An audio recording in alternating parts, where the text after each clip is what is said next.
Hi drummers, hope you're well. So shout out to channel member Alan. This is how to play the drum beat from Can You Dig It by the Mock Turtles.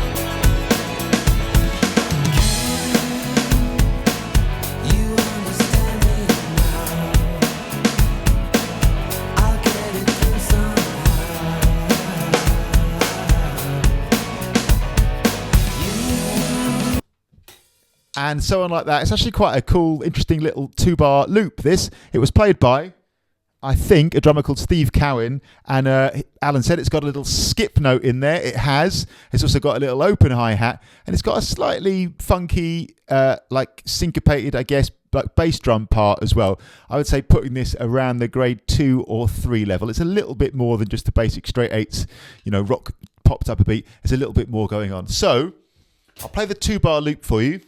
1 and 2 and 3 and 4 and 1 and 2 and 3 and 4 and. So the basic idea is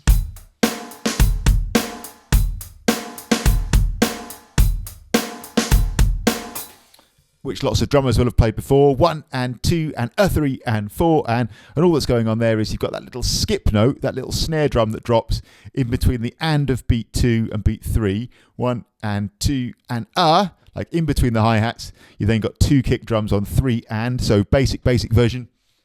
1 and 2 and 3 and 4 and 1 and 2 and 3 and 4. It also has the bass drum at the end of the bar on the and of beat 4. 1 and 2 and 3 and 4 and the cool thing is when it's looping, the bass drum on beat 1, it happens the very first time when you start the groove, but actually as you repeat these loops, the bass drum on beat 1 doesn't reoccur. It does a little bit like when a section restarts, and there's also a kind of guitar solo a bit later on where it does feature the bass drum on beat 1, but on the whole, as you're looping round here, I'll play the basic version of the loop here without any open and closed hi-hats. 1 and 2 and 3 and 4 and 3 and 4.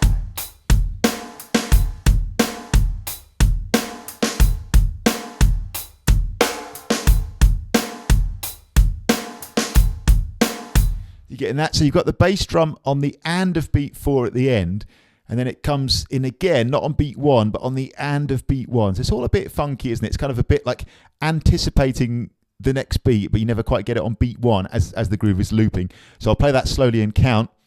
1 and 2 and 3 and 4 and 1 and 2 and 3 and 4 and 1 and 2 and 3 and 4 and 3 and 4.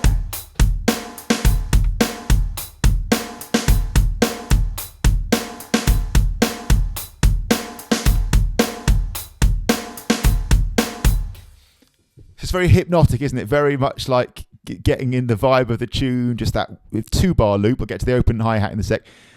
In that case, I'm just playing a little 1-bar loop. And just the thing that really makes it feel like this tune, I think, is the skip note and then that funny little bass drum, the and of beat 4 and the and of beat 1. But like I said, not on beat 1. The most obvious thing to do is just land on beat 1 each time, and we get kind of in the feel of that, don't we, when we start the drums. But in this case, it's just a little bit more funky than that. Again, bass drum on the and of beat 4, bass drum on the and of beat 1. I'll do that one time again. 1 and 2 and 3 and 4 and 1 and 2 and 3 and 4 and 1 and 2 and 3 and 4.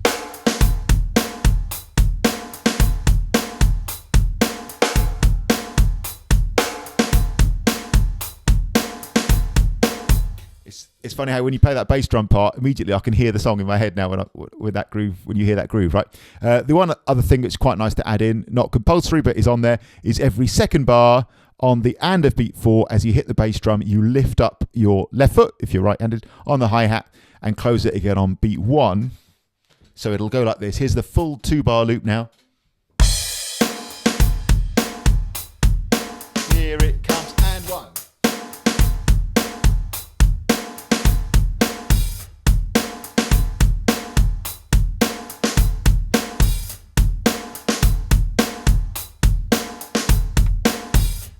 So I'll do that full loop now, and I'll count. I'll go slow.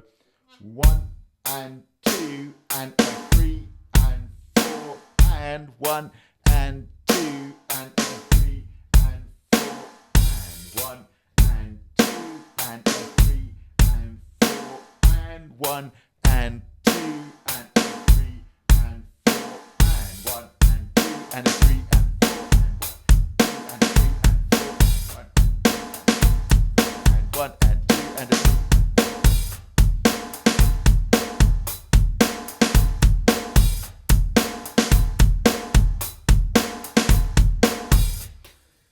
So it's just a nice little groove, isn't it? I think what I personally feel like a lot of drummers might just jam this tune, and those details might potentially be missed. And I think those little details would make it feel just right. The little skip note on the snare, really important, but also that little funky bass drum in there, really making it sound just like that song does, man. Again, when you play that part with that bass drum, I can hear it straight away. I can hear that groove. I can hear that bass line. I can hear the little guitar part.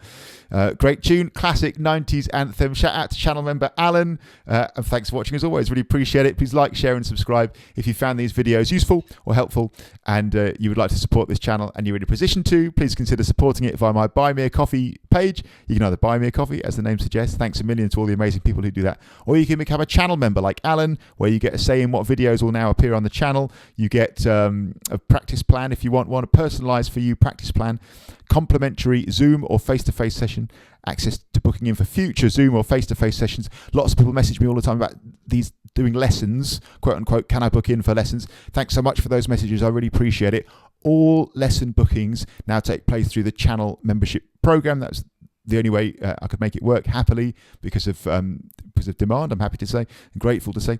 So that's how you book in. People who message and say, can I book in for a lesson on this date? You become a channel member. That's the way you book in for the sessions. In fact, become a channel member and get a free first session, right? Get a complimentary first session where we'll put together a practice plan for you. You get loads of other stuff. You get the notation and the practice along versions for the videos that I put up. For example, right now on the channel members page, there'll be the notation and the practice along for this groove, so you can sit and work with it, and loads of other things as well. Ongoing drum support, your questions answered, like I say, priority requests for future videos on the channel, like this one for Alan, and a load of other good things coming up on that side as well. Thanks a million to all the amazing channel members. I really appreciate it as always. Can you dig it? Nice one, Alan. Thanks so much.